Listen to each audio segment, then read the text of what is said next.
Arestado ng NBI ang isang abogado at iba pa niyang mga kasamahan na sangkot daw sa investment scam na nakapambiktima ng mga kawani ng gobyerno at mga pulis. May report si Darlene Kai. Anything say or do, will be used. Inaresto ng NBI ang abogado na yan at 3 iba pa sa isang 5-star hotel sa Parañaque. Sangkot umano sila sa investment scam kung saan pinangakuan nila ang mga biktima ng 150,000 pesos na kita kada buwan. Ang isang complainant nakakuha ng kita pero isang beses lang. Nagbayad siya ng 150,000 cash bilang interest, unang interest ng buwan. But then the rest, lahat yung tumalbog.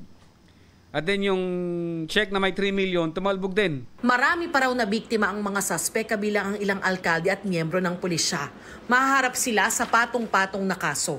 Sinubukan namin kunan ng pahayag ang mga inaresto pero tumanggi silang magsalita. Ilang araw matapos duru-duruin ang baril ng NBI agent ang isang waiter sa labas ng resto bar sa Bacolod City, trauma raw ang inabot ng ilan sa mga tauhan ng establishmento. May ilang hindi pa rin nakakabalik sa trabaho dahil sa takot. What if nalupok to gali? Amo na lang gito. So medyo grabe gid ang trauma.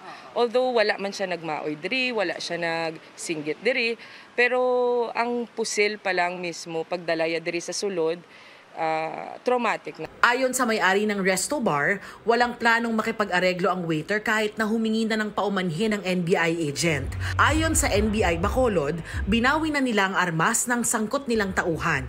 Isa sa ilalim rin siya sa disciplinary action. Wala pang pahayag ang NBI agent na sangkot sa insidente. Darlene Kai, nagbabalita para sa GMA Integrated News.